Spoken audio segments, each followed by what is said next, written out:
데살로니가 전서 5장 1절에서 11절까지 말씀을 저와 함께 교독하고 우리 마지막 11절은 합독하도록 하겠습니다. 제가 가진 성경으로 신약 331쪽에 있습니다. 제가 먼저 1절 읽겠습니다. 형제들아, 때와 시기에 관하여는 너희에게 쓸 것이 없음은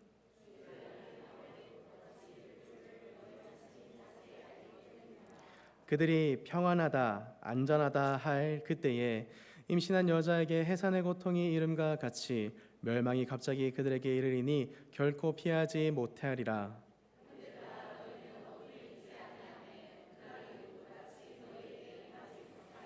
너희는 다 빛의 아들이요 낮의 아들이라. 우리가 밤이나 어둠에 속하지 아니하나니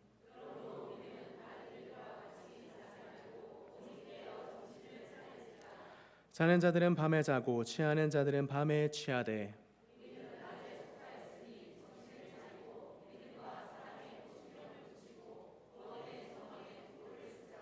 하나님이 우리를 세우심은 노하심에 이르게 하심이 아니요 오직 우리 주 예수 그리스도를 말미암아 구원을 받게 하심이라.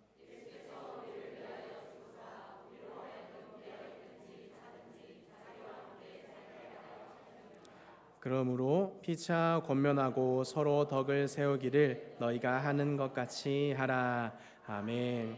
오늘 우리에게 말씀 전해주실 분은 우리 소담교회 심우하시는 정현서 목사님이십니다. 우리 나오실 때 박수로 환영하겠습니다.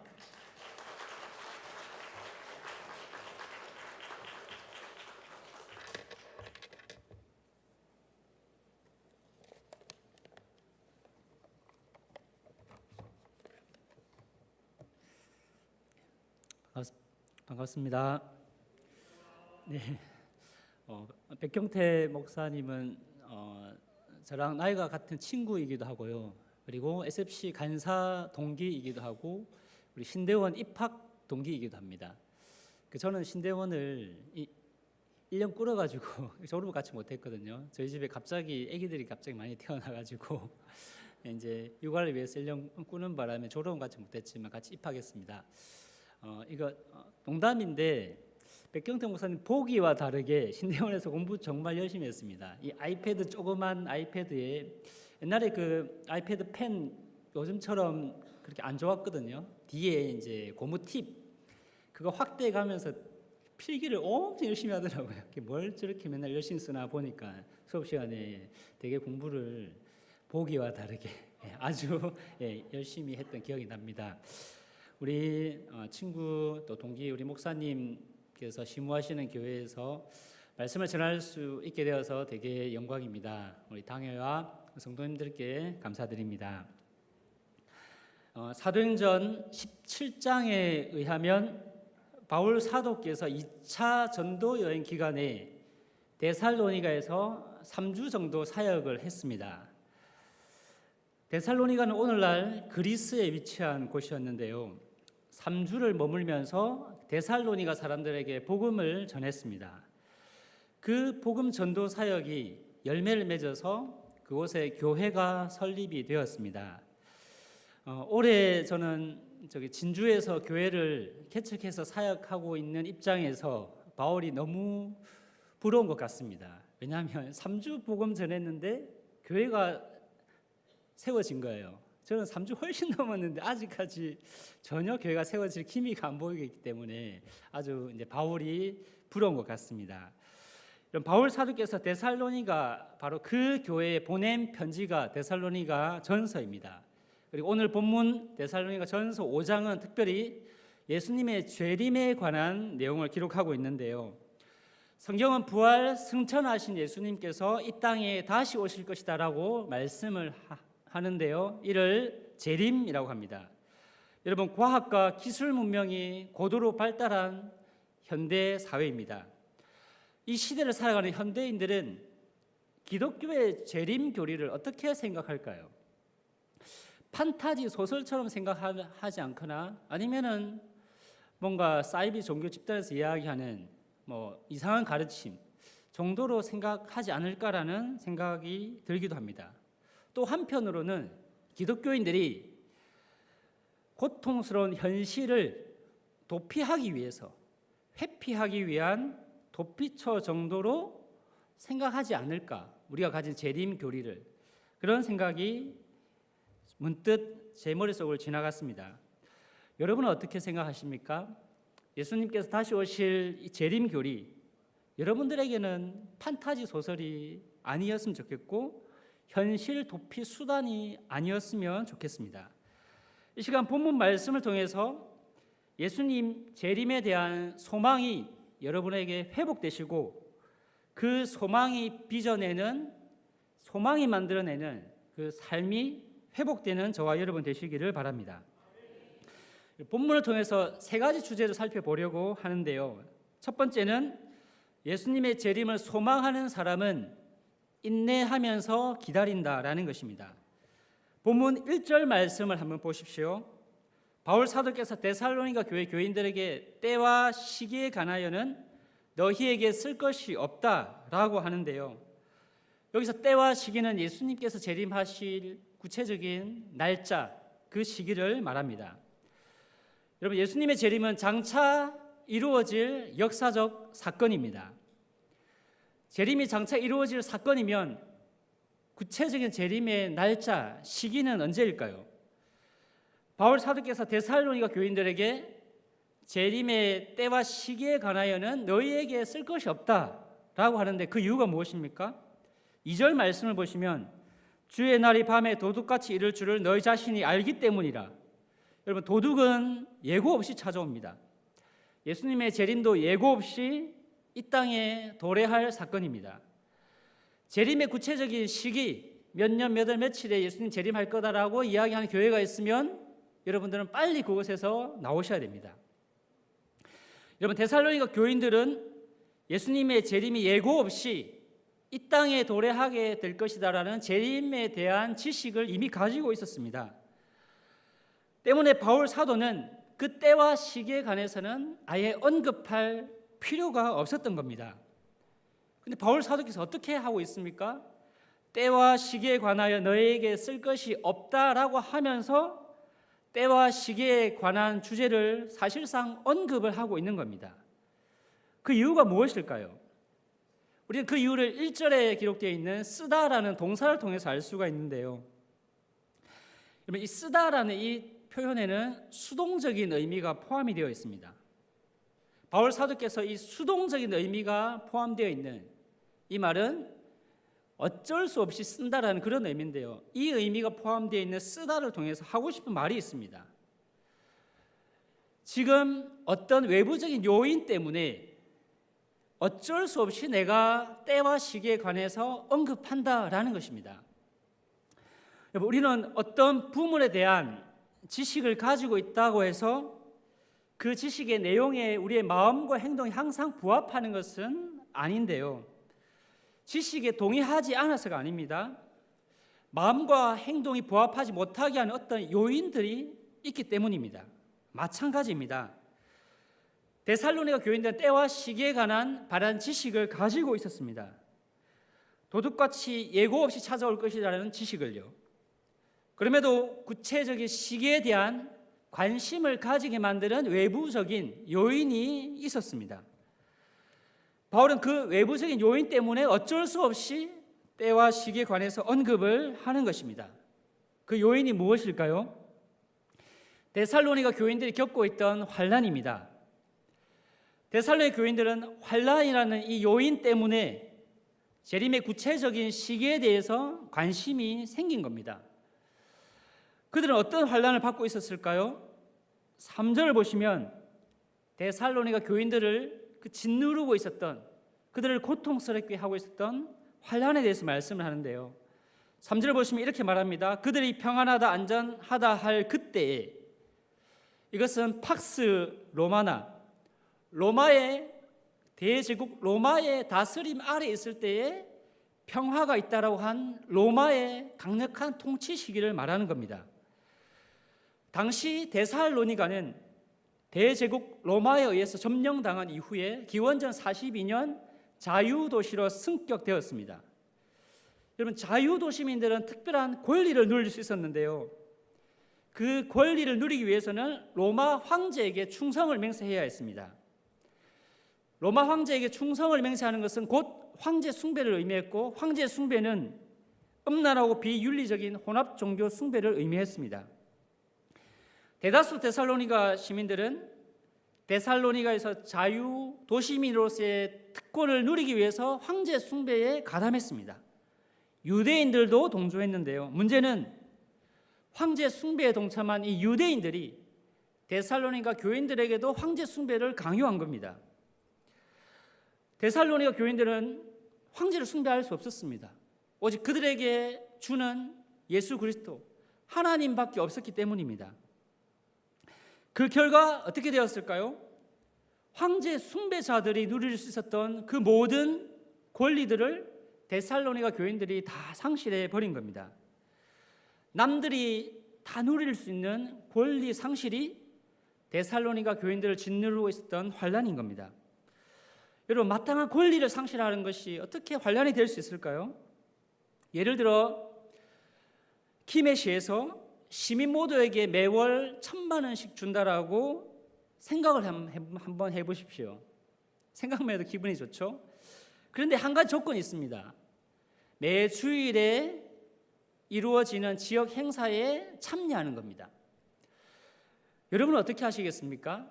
당연히 예배를 드리기 위해서, 교회를 섬기기 위해서 그 행사에 참여하지 않을 것이고, 그래서 어쩔 수 없이 1,000만 원이라는 내 옆집도 받고 윗집도 받는 그 금액을 우리는 받지 못하게 될 거고, 이웃집은 그 1,000만 원을 받아서 먹고 싶은 거, 사고 싶은 거, 모든 권리를 다 누리면서 사는데 우리는 마땅한 그 권리를 다 잃어버리면서 사는 겁니다. 그 때문에 얼마나 마음이 상하겠습니까? 이와 같이 마땅한 권리 상실이 이런 면에 있어서 데살로니가 교인들에게 환란이 될 수 있었던 것입니다. 여러분, 데살로니가 교인들은 황제 숭배를 거부함으로 이 모든 마땅한 권리를 상실하는, 옆집도 누리고 앞집도 누리고 당연히 누려야 될 그 권리를 나만 상실하는, 그래야 마음이 상하게 되는 이와 같은 환란을, 이것 때문에 마음의 고통이 있었던 것입니다. 여러분, 이런 환란을 받고 있던 데살로니가 교인들에게 바울은 어떻게 그들을 위로하고 있습니까? 2절을 보시면 예수님께서 재림하실 그 날을 주의 날이라고 하는데요, 그들에게 주의 날에 대한 소망을 심어주는 방식으로 그들을 위로하고 있습니다. 여러분, 주의 날에는 어떤 일이 일어날까요? 예수님 다시 오시는 그 날에는 주의 심판이 있을 것입니다. 주님의 심판은 두 가지 형태로 이루어질 건데요, 3절을 보시면 데살로니가 교인들에게 황제 숭배를 강요했던 자들에게 멸망이 갑자기 임할 것이다 라고 말씀합니다. 여러분, 주의 날은 로마 통치 아래에서 평안하다 안전하다라고 외치면서 데살로니가 교인들을 환란에 빠뜨린 그들에게는 멸망의 날이 될 거고요, 반면 4절을 보시면 신앙 때문에 환란을 받고 있는 성도들에게는 그날이 도둑같이 임하지 못하리니 그날이 멸망의 날이 아니라 구원의 날이 될 거라고 말씀하고 있는 겁니다.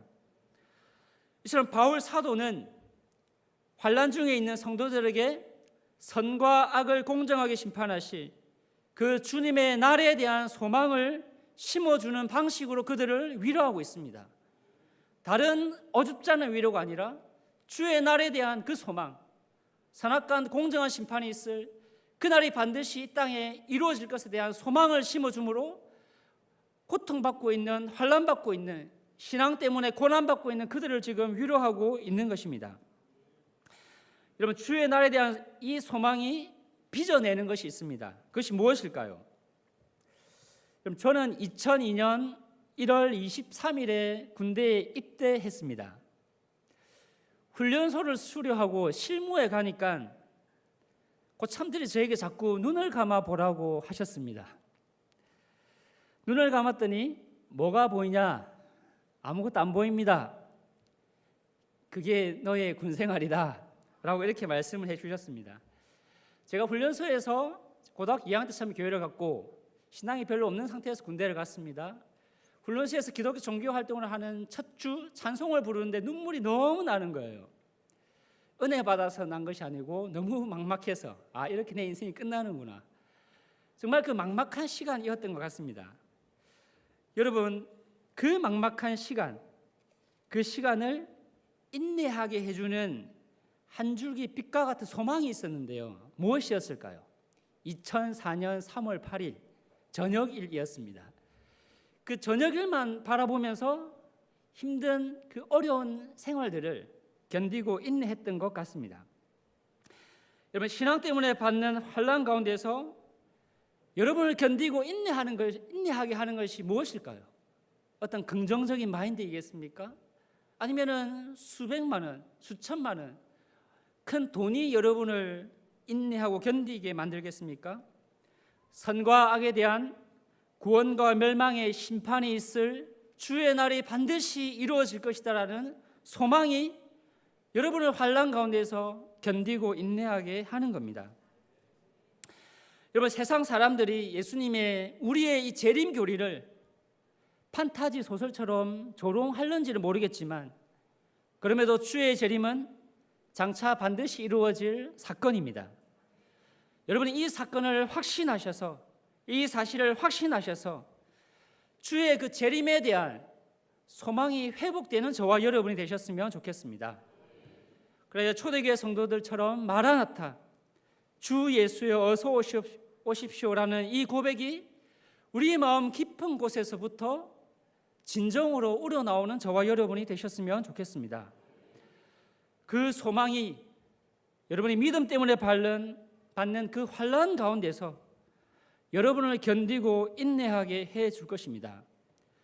주의 재림에 대한 소망으로 말미암아 신앙 때문에 겪는 크고 작은 환난 가운데서 넉넉히 이기고 넉넉히 견뎌내는 저와 여러분 되시기를 바랍니다. 두 번째 살펴볼 것은 주 예수 재림을 소망하는 사람은 빛의 자녀의 역할을 하면서 재림을 기다린다라는 것입니다. 주의 날에 대한 소망이 이끄는 삶의 자리가 있는데요. 어떤 자리일까요? 군대 이야기 한 가지만 더 하겠습니다. 죄송합니다. 여러분, 제가 군대 훈련소에 입소했을 때 훈련소 벽에 이렇게 적혀 있었습니다. 인간 개조의 용광로. 무슨 의미일까요? 힘든 훈련과 극기를 통해서 더 강한 사람으로 너희는 이제 변화될 거다, 이런 의미일 것입니다. 여러분, 사람은 시련을 통과할 때 변화되는 것은 틀림없습니다. 변화는 두 가지 양상으로 나타나는데요. 이 두 양상은 그가 어느 부류에 속했냐에 따라서 변화가 전혀 다른 양상으로 나타납니다. 본문 4절과 5절을 한번 보십시오. 바울 사도께서 데살로니가 교인들에게 너희는 어둠에 속하지 않고 빛에 속했다, 빛에 속한 빛의 아들이다 라고 하는데요. 바로 그 두 부류는 어둠에 속한 부류, 또 빛에 속한 부류, 이 두 부류입니다. 여러분, 어둠에 속한 사람, 환난을 당하면 어떻게 바뀔까요? 더 거칠어지고, 더 고집스러워지고, 더 표독스러워지고, 더 자기 방어적으로 공격적인 사람으로 환난을 당하면 당할수록 그렇게 변화됩니다. 반면 빛에 속한 사람은요, 환난을 당하면 당할수록, 고난을 받으면 받을수록 더 온유해지고 더 자비로워지고 긍휼이 많은 사람으로 변화됩니다. 무엇이 이 차이를 만들까요? 소망입니다. 어디에 소망을 두느냐에 따라서 환난을 통과하면서 오히려 더 무쇠같이 차가운 사람이 되기도 하고 반대로 정금같이 더 빛나는 사람이 되기도 하는 것입니다. 어둠에 속한 사람은 자기 자신에게 소망을 두는데요, 자기 자신을 전적으로 의존하기 때문입니다. 그래야 자기가 자기 삶에 대한 심판자가 됩니다. 자기가 자기 삶의 심판자가 되면 내가 내 삶을 판단하고 내가 판단한 그 판단에 대해서 책임도 내가 져야 되는 것입니다. 근데 우리에게는 내 판단에 대한 책임을 질 수 있는 능력이 없습니다. 때문에 어둠에 속한 사람은 환난을 당할수록 스스로 자기 힘으로 생존하고 버티기 위해서 더욱더 악을 쓰게 되는 것입니다. 그래서 더 거칠어지게 되고 더 차가워지고 더 공격적으로 바뀌는 것입니다. 반면 빛에 속한 사람은 전혀 다르게 변화되는데요. 빛에 속한 사람은 주님께서 선과 악에 대해서 공정하게 심판하실 주의 날에 소망을 두기 때문입니다. 물론 하나님께서 국가를 세워서 주의 심판을 대리하게 하셨고요, 교회에도 주님의 심판을 대리하게 하는 역할을 맡겨주셨습니다. 우리는 하나님의 심판을 대리하는 이 기관에 심판을 맡겨야 됩니다. 그럼에도 여러분, 이 대리기관들이 하는 심판에는 오류가 있을 수 있다라는 것입니다. 반면 주의 날에 그날 이루어질 주님의 심판은 조금도 오류 없이 공의롭게 심판이 이루어질 것입니다. 빛에 속한 저와 여러분은 바로 그날을 소망하기 때문에 내가 직접 다른 사람을 심판하지 않습니다. 나에게 해를 가한 원수라도 내가 직접 그 원수에 대해서 심판하거나 원수를 갚지 않습니다. 예전에 저희 아내가 어떤 용서에 관한 책을 읽고 저한테 이렇게 물어봤습니다. 어떻게 하면 우리가 다른 사람 용서할 수 있을까? 그 책에서 이야기하는 건 나에게 해를 가한 사람을 어떻게 용서할 수 있느냐? 그 책에서 말한 건 지나간 과거는 내가 어떻게 할 수 없지만 앞으로 미래는 내가 통제할 수 있다. 이 미래를 망치지 않기 위해서라도 용서해야 된다라고 이야기를 하더라고요. 그럼 보통 좋은 남편은 그러냐고 이제 공감해 줄 텐데 저는 거기에 찬물을 쫙 끼얹으면서 나는 그것 때문에 용서하지 않는다. 오히려 주님의 공의로운 심판을 믿기 때문에 나는 그 사람을 용서할 수 있을 것 같다라고 이야기를 한 적이 있습니다.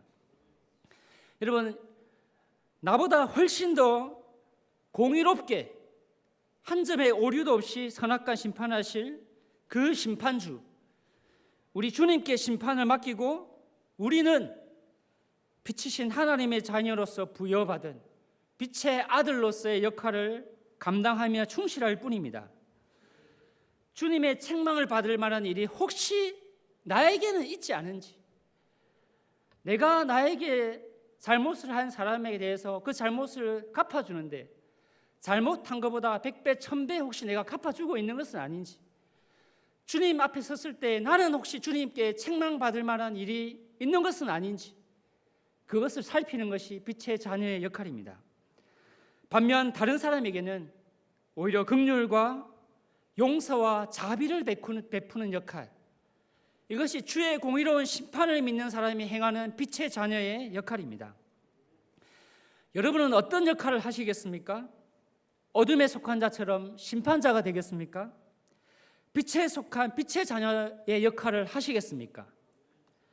이번 교회 안의 지체들을 긍휼히 여겨주고 오래 참아주는 빛의 역할을 할 수 있는 저와 여러분이 되셨으면 좋겠습니다.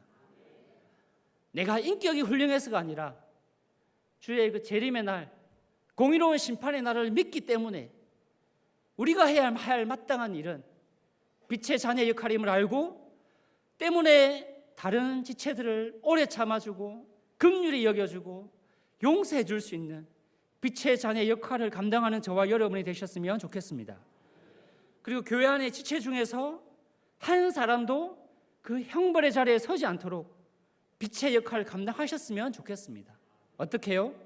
본문 11절을 보시면은 피차 권면하라라고 하는데요, 이 구원의 방주에서 한 명도 이탈하여 낙오하지 않도록 서로를 돌아보며 권면하는 방식으로 여러분이 빛의 자녀의 역할을 감당하는 저와 여러분 되셨으면 좋겠습니다. 여러분, 심판주로 오실 주님께서 선악간 공의롭게 심판하실 그날을 판타지 소설로 여기지 아니하고 반드시 이 땅에 이루어질 역사적 사건으로 믿고 그날을 소망하는 저와 여러분이 되셨으면 좋겠습니다. 나의 인격이 훌륭해서가 아니라 그 소망 때문에 심판자의 역할이 아닌 빛의 자녀에게 부여된 그 역할에 충실한 저와 여러분이 되셨으면 좋겠습니다. 여러분, 마지막 살펴볼 주제는 예수님의 재림을 소망하는 사람은 어떻게 기다린다고요? 깨어서 기다린다라는 것입니다. 주의 날을 소망하는 사람은 어떤 자세로 우리에게 주어진 현실, 우리가 보냄받은 그 현실의 자리를 살아갈까요? 6절을 보시면 이렇게 말합니다. 그러므로 우리는 다른 이와 같이 자지 말고 오직 깨어 정신을 차릴지라. 오직 깨어 정신을 차리는 것입니다. 이것이 어떤 것일까요? 여러분, 기독교인들은 우리는 천국에 대한 소망을 가지고 있습니다. 하나님의 나라에 대한 소망, 예수님의 재림에 대한 소망을 가지고 사는 사람들입니다. 근데 교회 밖에서는 우리의 이 소망을 현실 회피로 비하하기도 합니다. 우리의 소망을 무시하고 비하하는 그들에게 아주 탁월하게 답을 해주는 영화가 한 편 있습니다. 제가 설교할 때 원래 영화 이야기, 이런 이야기 잘 안 하는데 오늘 짧게 하겠습니다. 혹시 이 교회는 영화 이야기 강단에서 하면 안 되거나 그런 교회에 있을 수도 있겠지만 한 번만 용서해 주십시오. 여러분도 보신 영화일 수도 있는데요. 쇼생크 탈출이라는 영화입니다. 한번 꼭 보셨으면 좋겠고요. 주인공은 장래가 촉망되는 은행원인 앤디라는 사람이고요. 근데 이 앤디는 아내를 죽였다는 살인 누명을 쓰고 쇼생크라는 감옥에 갇히게 됩니다. 교도소 생활에 차츰 적응해서 자신의 무죄에 대한 기억이 점점 무감각해지던 그때 누명을 벗을 수 있는 기회가 찾아왔으나 교도소장의 방해로 그 기회가 날아가게 됩니다. 이에 주인공 앤디는 오히려 그 계기를 통해서 삶에 대한 열정을 불태워서 탈옥을 준비하게 되고 탈옥에 성공하게 됩니다. 여러분, 이 영화는 스티븐 킹의 단편 소설 쇼생크 탈출을 영화화한 것인데요. 기독교 영화는 아닙니다. 그럼에도 이 영화를 통해서 이야기하고 싶은 건 기독교 신앙에 순기능이 있다라는 것입니다. 어떤 순기능입니까? 여러분, 쇼생크 감옥 안에는 삶에 대한 열정을 불태워 탈옥까지 행한 앤디와 상반되는 인물이 있었는데요. 브룩스라는 노인입니다. 감옥 생활에 점점 익숙해져서 감옥에서 나가기를 거부하는 것입니다. 또 주목해야 할 인물이 이 앤디와 브룩스 사이에서 누구의 길을 따를지를 갈등하는 레드라는 인물입니다. 여러분, 브룩스는 감옥에서 나가기 싫었지만 가석방되어서 50년 만에 감옥에서 나와서 자유의 몸이 되는데요. 근데 50년 만에 나와 보니까 그 브룩스라는 노인에 대한 편견으로 사람들이 대하고 그를 외면하는 것 때문에 브룩스는 다시 익숙한 그 감옥으로 가기 위해서 범죄를 시도했으나 너무 노쇠하여 실패하게 되고요. 그래서 브룩스가 생각한 방법이 최후의 수단이 자살이라는 수단이었습니다. 여러분, 브룩스는 고통스러운 그 현실을 도피하기 위해서 자살을 선택했는데요. 니체와 같은 철학자는 기독교인이 가지고 있는 천국에 대한 소망, 재림에 대한 소망을 이 브룩스라는 노인이 현실을 회피하기 위해서 자살을 선택한 것처럼 마치 그와 같은 자살 충동으로 비하하기도 했습니다. 여러분, 브룩스라는 노인이 바깥 세상이라는 현실이 두려워서 익숙한 감옥으로 다시 가려고 하자 실패하여 자살한 것처럼 기독교 너희들도 고통스러운 현실을 회피하기 위해서 그 현실을 부정하기 위해서 천국을 소망하는 것은 아니냐라고 이야기를 하는 것이죠. 그러나 오늘 본문은 예수님의 재림으로 임하게 될 주의 날에 대한 소망을 가진 사람은 어떤 자세로 현실을 대해야 한다고 말하고 있습니까? 자지 말고 오직 깨어 정신을 차리라. 현실을 회피하지 말고 오히려 그 현실에 충실하라라고 말하고 있습니다. 여러분, 브룩스라는 노인이 자살한 후 레드라는 사람도 40년 만에 가석방되는데요. 브룩스처럼 바깥 세상이 익숙하지 않은 겁니다. 그래서 다시 감옥에 가기 위해서 애를 썼으나 실패하자 브룩스가 자살했던 그 대들보 앞에 서게 되는데요. 그때 자살을 앞둔 그 레드에게 앤디가 탈옥하면서 한 말이 생각이 난 겁니다. 앤디가 이렇게 말했습니다. 기억하세요, 레드. 희망은 좋은 것입니다. 그래요, 가장 좋은 것일 거예요. 그리고 좋은 것은 절대 사라지지 않아요. 이 구도자인 레드는 브룩스의 길을 따를지 앤디의 길을 따를지 고민하다가 결국 삶에 대한 열정을 불태운 앤디의 길을 따라가게 됩니다. 여러분, 사람들이 왜 현실을 회피하려고 할까요? 우리는 왜 현실을 회피하려고 할까요? 현실이 주는 당장의 고통도 있지만 사실 더 큰 이유는 이 고통이 언제 끝날지 알 수 없다는 그 불확실성에서 오는 불안 때문입니다. 기독교 소망은 고통과 불확실한 미래에 대한 불안으로 채워진 그 현실을 회피하게 하는 소망, 그 현실을 부정하게 하는 소망이 아니다라는 것입니다. 오히려 앤디가 보여준 현실이라는 삶에 대한 열정으로 이끄는 소망이 기독교의 소망입니다. 여러분, 재림에 대한 소망은 비록 우리의 현실이 미래에 대한 불확실함으로 인한 불안과 삶의 크고 작은 고통으로 얼룩져 있다 할지라도 그 현실에서 도피하게 하는 소망이 그런 값싼 소망이 아니다라는 것입니다. 오히려 환난 중에서도 미래가 불확실하여 너무 불안하지만 그럼에도 그 현실에 충실하게 하는 소망이 기독교의 소망입니다. 여러분, 어떻게 충실하게 합니까? 주의 재림에 대한 미래의 소망이 확실한 사람은 현재의 삶을 새롭게 함으로 현실에 충실한데요, 다시 오실 주님께 부끄럽지 않도록 현재의 삶을 깨끗하게 거룩하게 단장시키는 방식으로 현실에 충실합니다. 여러분, 주님 안에서 사랑하는 분이 오늘 저녁에 여러분의 집에 방문한다라고 한번 생각을 해보십시오. 그분의 방문을 정말 기대하는 사람이라면 어떻게 할까요? 그분이 오기 전까지 아무것도 안 하고 문 앞에 서서 언제 오시나 목이 빠져라 기다리기만 할까요? 정말 그분을 방문을 간절히 소망하는 사람은 집에, 저희 집도 오늘 저녁에 손님이 온다 해서 집사람이 아침에 청소를 하더라고요. 마찬가지로 여러분이 정말 사랑하는 사람이 오면은 어떻게 할까요? 문 앞에서 기다리는 것이 아니라 청소하고 그분이 좋아하는 음식도 준비하면서 그분의 방문을 기다릴 것입니다. 여러분, 마찬가지입니다. 주님의 재림이 장차 일어날 정말 역사적인 사건으로 믿는 사람은, 확신한 사람은 그냥 기다리지 않습니다. 당장 내일 주님께서 오시더라도 부끄럽지 않도록 그 거룩한 신랑에 걸맞게 신부로서 자기를 거룩하게 단장할 겁니다. 삶을 깨끗하게 단장할 겁니다. 삶을 거룩하게 세상과 구별된 삶으로 단장하면서 거룩한 신랑이 내일 오시더라도 부끄럽지 않는 신부로 맞이할 수 있도록 자기의 삶을 깨끗하게 거룩하게 단장하면서 그런 방식으로 자기에게 주어진 현실에 충실할 것입니다. 여러분, 주의 재림을 장차 일어날 실제 사건으로 내다보고 고대하는 사람은 로마의 평화와 안전을 의지하지 않습니다.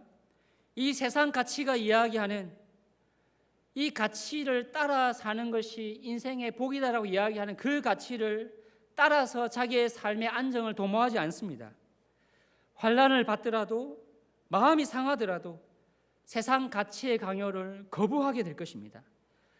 빛의 자녀 역할을 하기 위해서 깨어서 정신을 차립니다. 거룩한 삶으로 자신을 단장하면서 주님을 기다립니다. 주님의 재림을 간절히 고대하십니까?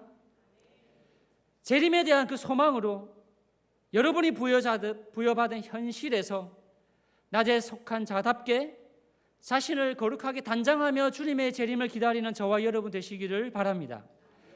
주님이 언제 오시더라도 부끄럽지 않도록 우리의 삶의 개인적인 종말이 불현듯 찾아와서 당장 오늘 밤에 주님 앞에 서게 되더라도 그분 앞에 부끄럽지 않도록 여러분에게 맡겨진 삶의 자리, 아버지의 자리, 어머니의 자리, 직장인의 자리, 학생의 자리에서 단순하게 다른 사람과 경쟁해서 이기는 것이 아니라 그 속에서 내가 어떻게 하면 거룩하게 살까, 구별하게 살까를 고민하면서 깨끗하게 단장하면서 주님의 재림을 기다리는 저와 여러분 되셨으면 좋겠습니다.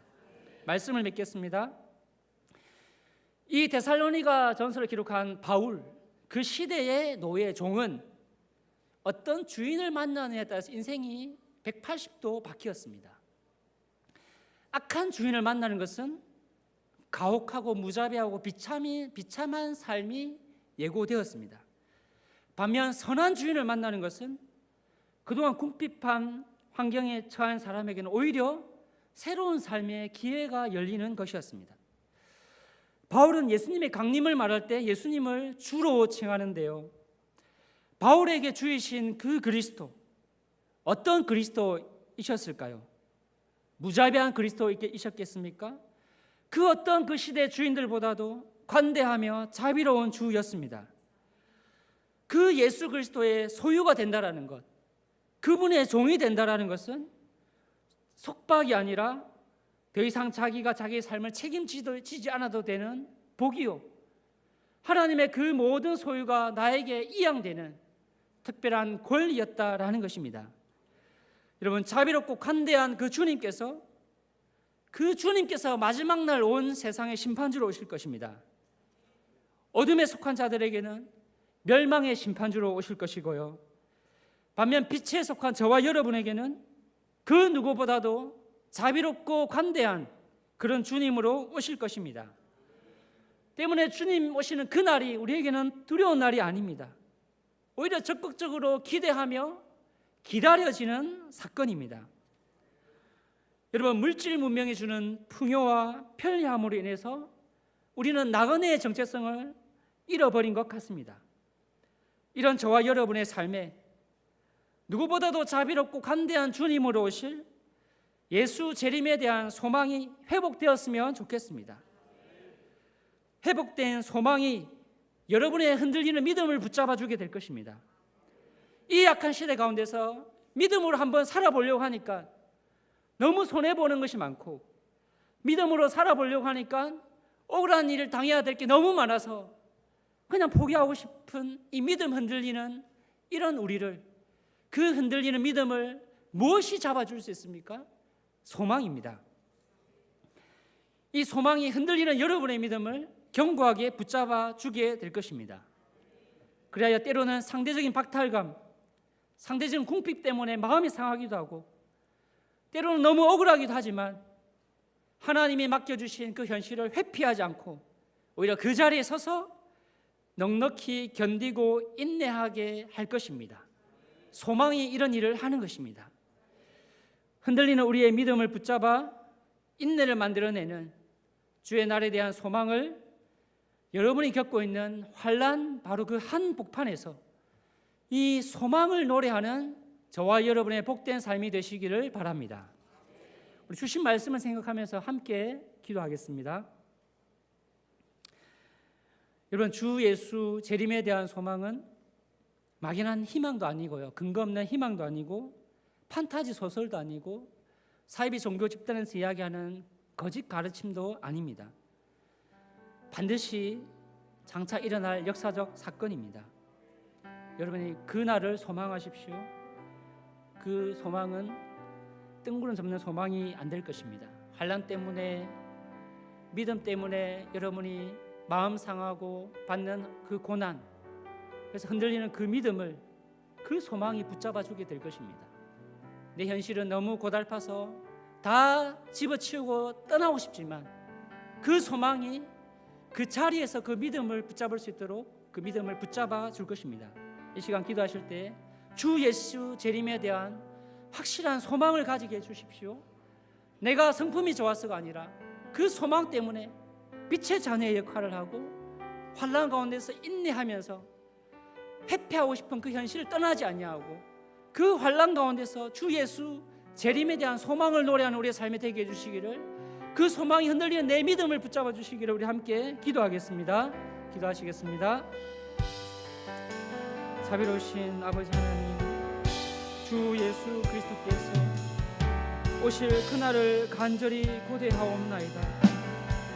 그 일은 막연한 희망도 아니요 판타지 소설도 아님을 우리가 알게 하여 주시옵소서. 반드시 일어날 역사적 심판임을 알게 하여 주시옵소서. 그날에 주님께서 공의로운 심판을 행할 것을 우리가 믿고 우리는 빛의 자녀의 역할을 하기를 원합니다. 심판자가 되지 않게 하여 주시고 교 안에 있는 지체들을 더 격려하고 오래 참아주는, 한 명도 이 자리에서 이 방지에서 낙오하지 않도록 권면하고 세워주는 우리가 되게 해 주시옵소서. 하나님, 그 소망으로 말미암아 정말 벗어버리고 싶은 그 현실을 떠나는 것이 아니라, 회피하는 것이 아니라 더 그 자리에서 거룩하게 나 자신을 단장하며 현실의 그 누구보다도 충실한 자로 살아갈 수 있도록 도와주시옵소서. 그 소망이 믿음 때문에 환난당하여 흔들리는 내 믿음을 붙잡아 주시옵소서. 그래야 그 믿음으로 살아가는 저희가 될 수 있도록 도와주시옵소서.